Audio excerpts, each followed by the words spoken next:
صدر Donald Trump نے ایران کی نئی تجاویز کو ناکافی قرار دیا ہے. کہا کہ وہ ان تجاویز سے بالکل بھی مطمئن نہیں اور خبردار کیا کہ دو ہی راستے ہیں، ڈیل یا پھر مکمل تباہی. باور کرایا کہ بات چیت جاری ہے لیکن آگے نہیں بڑھ رہی. میڈیا سے بات چیت میں پاکستان وزیر اعظم شہباز شریف اور فیلڈ مارشل کو قابل احترام قرار دیا. اسلام آباد جانے کے سوال پر کہا کہ پاکستان نے امریکہ کے ساتھ مل کر بہت کام کیا لیکن اسلام آباد کا سفر طویل ہے، ٹیلی فون پر ہی بات چیت کا انتظام ہو رہا ہے. ایران کے پاس آپشن ہے، ہمیشہ کے لیے ختم ہونا چاہتا ہے یا ڈیل؟ امریکی صدر ڈونلڈ ٹرمپ نے ایران کی تازہ تجاویز پر بھی عدم اطمینان کر دیا. میڈیا سے گفتگو میں واضح کیا کہ انسانی بنیادوں پر نہیں چاہتے کہ ایران کو تباہ کر دیں. ایرانی قیادت کو مناسب تجاویز پیش کرنی چاہیے. Most of their military has been wiped out, but we just had a conversation with Iran. Let's see what happens, but I would say that I am not happy.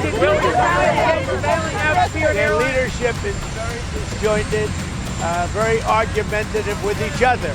They come back, one says one thing, one says another. They're very confused. Obviously, their country has been, frankly, decimated. امریکہ اور ایران کے درمیان مستقل جنگ بندی کے لیے پاکستان کی کوششیں جاری ہیں. ایران نے مذاکرات کے لیے نئی تجاویز پاکستانی ثالثوں کے ذریعے امریکہ کو بھیج دیں. امریکی ویب سائٹ ایکسکیوز نے بھی دعویٰ کیا ہے کہ ایران نے نئی امریکی تجاویز پر اپنا جواب جمع کروایا ہے. امریکہ نے ایران کی نئی پیشکش میں کچھ تبدیلیاں کی تھیں جس کے بعد ایران نے اپنا جواب جمع کروایا. امریکی بحریہ نے مشرق وسطی میں جہازوں کا ایندھن، خوراک، گولہ بارود اور ضروری سامان دوبارہ ذخیرہ کرنا شروع کر دیا. یو ایس سینٹرل کمانڈ نے جنگی بیڑوں پر ہونے والی نئی سرگرمیوں کی تصاویر جاری کر دیں.